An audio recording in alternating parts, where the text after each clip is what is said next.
वक्त कभी रुकता नहीं, तो चले वक्त के साथ, देखते रहे हर वक्त द टाइम्स नेशन 14। नमस्ते, आदाब, सलाम। मेरा नाम अतर काजमी और आप देख रहे हैं टाइम्स नेशन 24।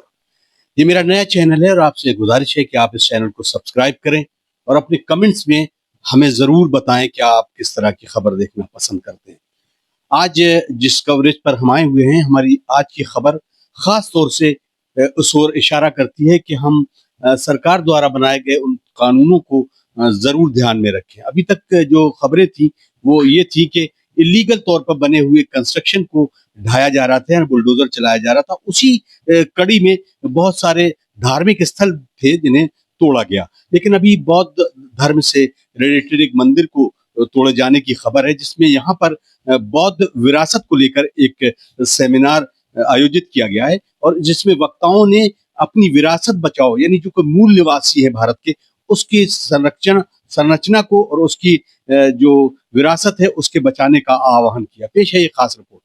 हर धर्म में धार्मिक स्थानों का एक महत्व होता है, लेकिन जिस तरह से देश भर में धार्मिक स्थलों, खासकर माइनॉरिटीज के धार्मिक स्थलों पर इन्हेदामी कार्रवाई का सिलसिला सा चल पड़ा है, इसी विषय पर लखनऊ में विरासत बचाओ तहरीक के तहत एक कॉन्फ्रेंस का आयोजन किया गया, जिसमें बौद्ध धर्म के मानने वालों की एक बड़ी संख्या के अलावा दूसरे धर्मों के मानने वालों ने भी हिस्सा लेते हुए देश भर में विरासत बचाओ तहरीक के तहत धार्मिक स्थलों की हिफाजत के लिए बड़े पैमाने पर आंदोलन चलाने और जुल्म व ज्यादती के खिलाफ एकजुट होने की अपील की।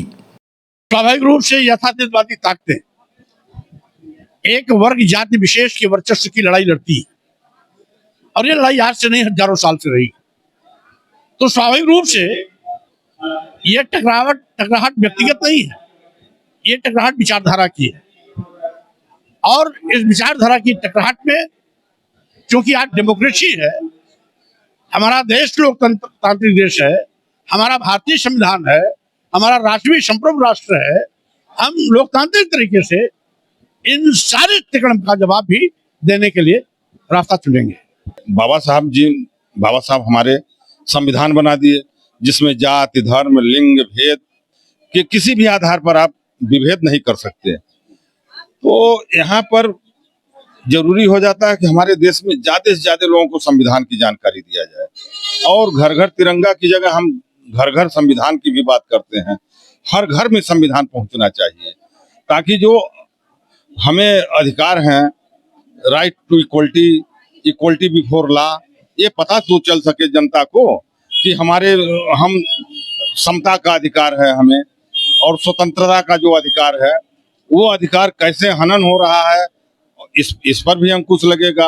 और दूसरी बात, जैसे ये सरकार है कहती है सबका साथ सबका विकास। हम भागीदारी आंदोलन से जुड़े हुए हैं, राष्ट्रीय भागीदारी आंदोलन के वित्त प्रकोष्ठ के अध्यक्ष हैं। तो हमारा ये कहना है कि आप किसी वर्ग को आप वंचित कर देंगे तो कैसे विकास होगा। तो सबका साथ सबका विकास के साथ साथ सबकी भागीदारी भी, एक शब्द और जोड़िए, सबकी भागीदारी। यहाँ भागीदारी की कमी है और जब भागीदारी की कमी होगी तो असंतोष होगा तो अव्यवस्था पैदा होगी, तो हमारा देश टूटने के कगार पर आएगा। देश में जो एक विचारधारा है, जो मानव के खिलाफ विचारधारा है, उस पर कोई इंगित नहीं करता है। और जो बामसेब ने उसे खंडित किया था, लेकिन बामसेब धीरे धीरे कमजोर हुआ और वो खत्म कर दिया, तो नेताओं का ये हश्र हो गया। तो वही बात मैं बोल रहा था यहाँ मंच पर कि जब तक इस देश में भागीदारी सुनिश्चित नहीं होगी, लोकतांत्रिक व्यवस्था जो बाबा साहब ने लागू किया था, बाबा साहब जब इंटर में थे तब उन्होंने जो है प्रतिनिधित्व का सवाल उठाया था, भागीदारी की बात उठाई थी और भागीदारी का उन्होंने अपने जीवन में रखा और लास्ट में उन्होंने संविधान बनाने का मौका मिला तो उन्होंने प्रतिनिधित्व को स्थापित किया। ये बाबा साहब का था। और वो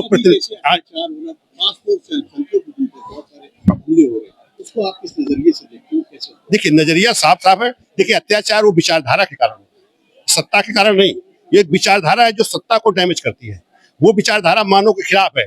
जैसे एक विचारधारा है जो जातियों में बांट रखा, वो अपमानित कर रही, पैदा होते ही उस श्रेष्ठता का आधार बन जाता है।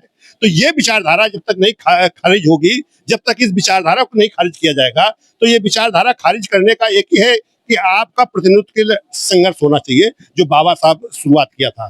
कि जैसे अगर आप खाली प्लॉट लो और खाली प्लॉट कहीं डाल दो तो दूसरा आदमी उस पर कब्जा कर लेता है। तो अभी तक ऐसा ही होता है कि हम लोगों ने अपनी विरासत को नहीं पहचाना और यही कारण है कि आज दूसरे आदमी उस पर कब्जा करके बैठे हैं।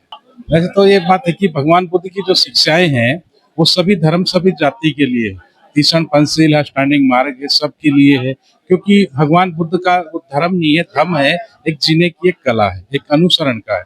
जैसे भगवान बुद्ध ने 5 शील बताए हैं, अन्यथा अगर आप दोहराते रही तो कोई फर्क नहीं पड़ेगा, लेकिन आप जब खुद पे उसको लेंगे और खुद अनुसरण करेंगे, खुद उस पर चलेंगे, तभी आपका विकास होगा, अन्यथा आपका विकास नहीं होगा। आज जो जरूरत है हम लोगों को, जो कमी है, ये बराबरी जब मिल पाएगी, और चाहे बहुजन समाज हो चाहे अल्पसंख्यक माइनॉरिटी हो, जो हमारे मुल्क के अंदर 131 जो सांसद जो चुन करके वहां पर जो बैठे हुए भारत सरकार के अंदर, चाहे और 1161 जो चुन करके गए, जब तक उन्हें नहीं चेताया जाएगा, उनके खिलाफ आंदोलन नहीं किया जाएगा, तब तक हम उस मुकाम को हासिल नहीं कर सकते। इस अवसर पर देश भर में अमन व अमान, शांति और भाईचारे के फरोग पर भी जोर दिया गया।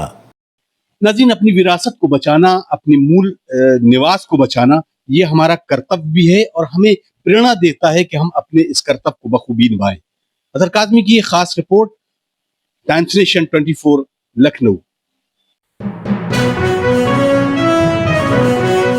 देखते रहें हर वक्त द टाइम्स नेशन 14।